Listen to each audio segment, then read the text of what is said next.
मुबारक काजी मौजूदा अहद के अज़ीम शायर थे। ज़ाती एतबार से उनकी शख्सियत के कई पहलू थे। शायरी के सिवा और कोई पहलू काबिल जिक्र नहीं था। ज़बान व बयान पर उनको इतनी कुदरत हासिल थी कि उनका कलाम पढ़कर बेइख्तियार दाद देने को जी चाहता था। कभी कभार गुमा गुजरता था कि मुबारक काजी किसी और सैयारा से जमीन पर उतरा था और उसे सिर्फ शायरी करने के लिए उतारा गया था।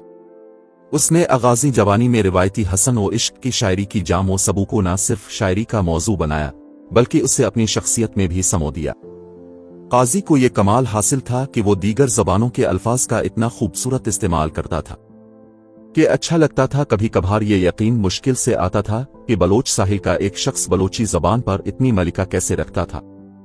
हालांकि साहिल पर सैयद ज़हूर शाह हाशमी, जी.आर. मिला और मुतअद्दिद दीगर बाकमाल शायर पैदा हुए थे, लेकिन जो अवामी पजीराई काजी को मिली वो किसी के हिस्से में नहीं आई। उनकी मकबूलियत की वजह अच्छी शायरी तो थी ही, लेकिन बलोच जिहद के हवाले से उन्होंने मुज़ाहमत का जो रास्ता चुना वो उन्हें मकबूलियत की मेराज पर ले गया।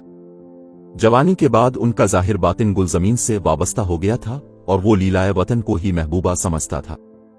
इसी के गिन गाता था, इसे ही बानूर की सूरत में देखता था, अपने कलाम के ही जरिए इसे सजाता संवारता था। वो एक दीवाना था अपनी गुलज़मीन का, अपने अवाम का। इसमें एक तरह की मासूमियत और तिफलाना सिफत भी थी और अक्सर वो दुनिया व माफ़ी से बेखबर रहता था, लेकिन इस कैफियत में भी इसे अपनी महबूबा की फिक्र थी। इससे लाहिक खतरात, इसके हसन पर बातिल की नजरें काजी कभी भूलता नहीं था। बिलाशुबा वो 21वीं सदी के बेबदल और बुलंद आहंग शायर थे। काजी अब तो सब कुछ छोड़कर चले गए, लेकिन उनकी शायरी इस वक्त तक जिंदा रहेगी जब तक ये गुलज़मीन कायम व दायम है।